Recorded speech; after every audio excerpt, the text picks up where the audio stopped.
Coming up on MedWatch today, diabetes is a serious health concern in our valley. See how the Community Diabetes Care Center is helping pregnant moms and other adult patients living with diabetes navigate the disease.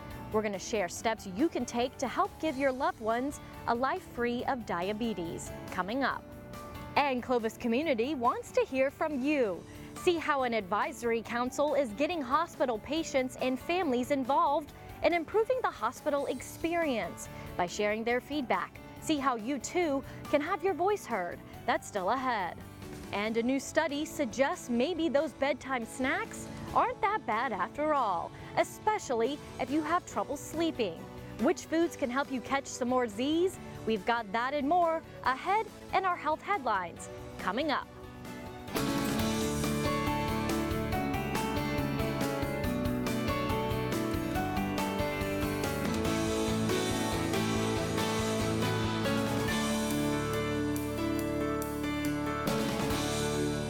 Hi there, and thanks so much for joining us. I'm your host, Stephanie Bainham. Behind me is the beautiful campus of Clovis Community Medical Center.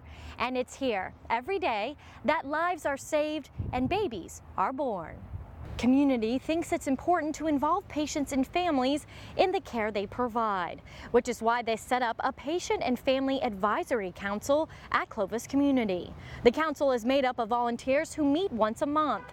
And it's in these meetings that Clovis Community aims to improve the hospital experience by hearing feedback, new ideas, and most of all, talking with former hospital patients about their experiences. So we went to one of their meetings to find out more.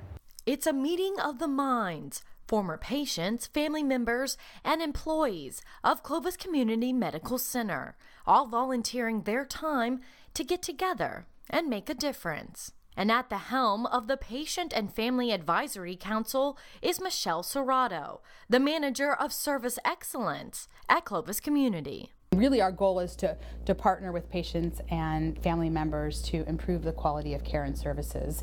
And it's about hearing feedback from former patients, like Richard Jordan. Richard picked Clovis Community for his knee replacement surgery, and he says he chose wisely. My experience was tremendous, but I've listened to the stories of the other people whose experiences were not as good as mine was.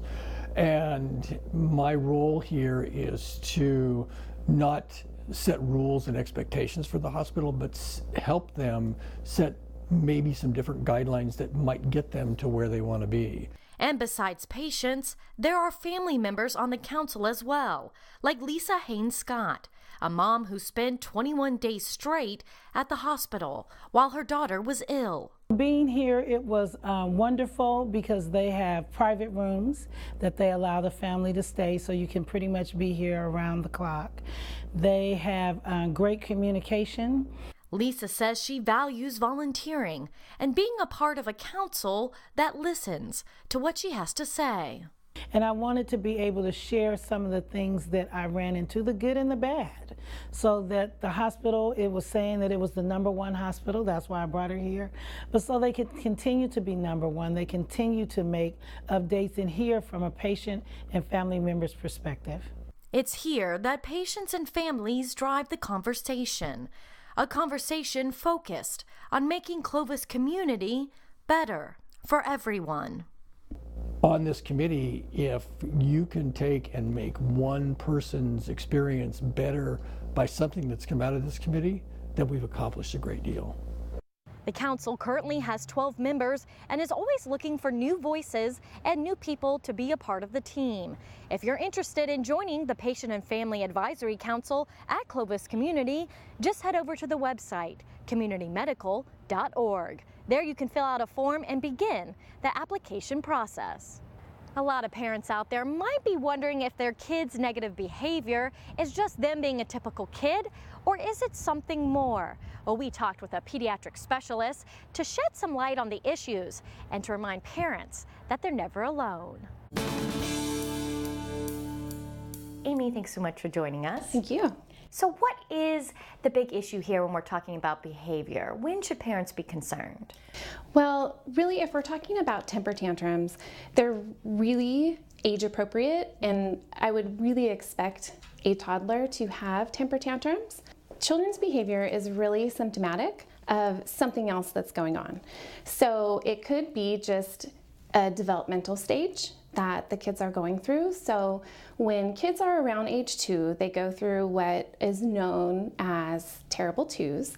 And really that can start as early as 15 months and can go beyond 2 into sometimes the 3-year range.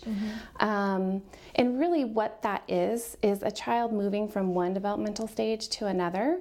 And that developmental stage that they're moving to is autonomy versus shame and doubt. And this is a time where children really like to explore their independence and doing things on their own.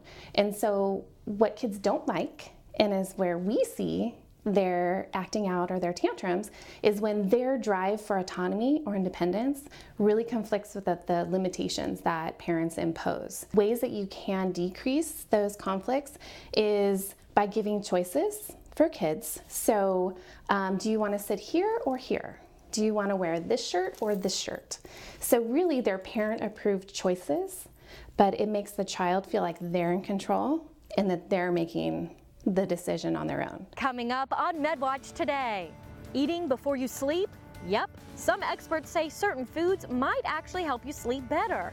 We get a look at what foods pass the test and why those late night snacks might not be such a bad thing. Up next in our health headlines.